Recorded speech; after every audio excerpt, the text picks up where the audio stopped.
This is currently day number 5 of being pretty much bedbound. Not gonna lie, it's pretty frustrating, but there's worse things when you put it into perspective. Yes, I know. He's pretty happy because I'm spending a lot of time with him.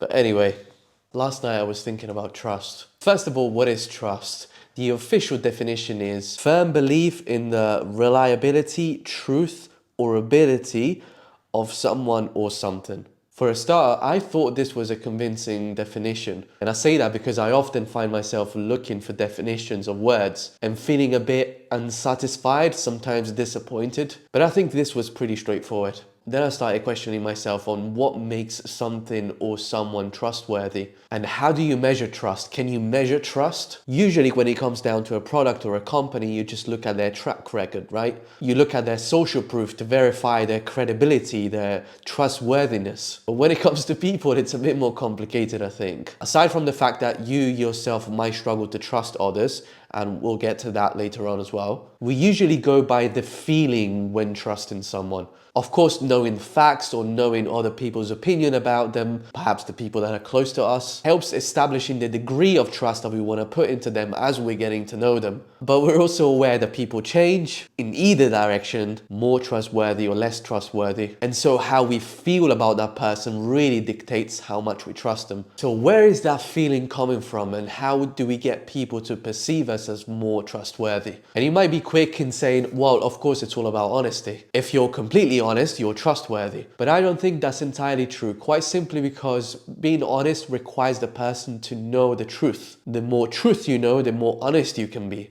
And of course, ultimately, it's a choice. But what if what you know is limited? What if you don't know yourself well? What if you're ultimately lying to yourself because of a preconception that you have on a matter, or just lack of self-awareness? Also, you could be 100% honest but have little willingness to be trustworthy, which is a mindfuck, I know, but it's possible. In fact, it happens more often than not. Think about all the times that you asked someone for a favor and they sincerely answered yes, but then didn't deliver because something got in the way. Honesty only takes care of the truth side, the truth ingredient of trust.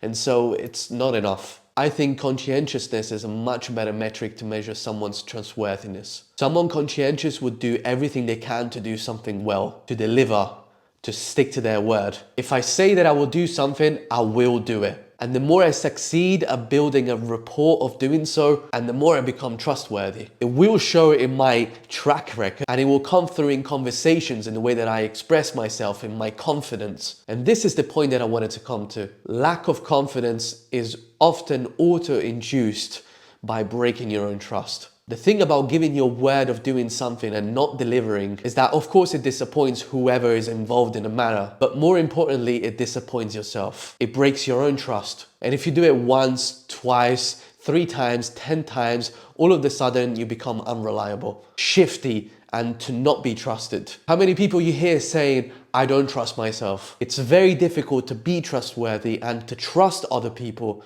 if you don't trust yourself, when you lack confidence that you can deliver. And genuinely, I've really thought about this. I really think that conscientiousness is mostly built by momentum. So the more you promise and deliver multiple times, and the more you build it up. But it starts from a place of faith, meaning that you have to believe in something first before having proof of it. And you can lose all the confidence in the world, but you cannot lose your faith. That will always be there. And there's another really important thing about conscientiousness, which is related to consciousness, aka your core values, what you believe in. You must always do what you believe is right. Not everyone will agree with it, but it's what you believe is right. This is so important to have a solid relationship with yourself. You cannot cheat on your own values, because that will break your trust more than anything else. But remember, you can always give yourself a second chance, because you will always have faith. And if you want to start rebuilding the trust in yourself and in others, just start being more conscientious. Stick to your word.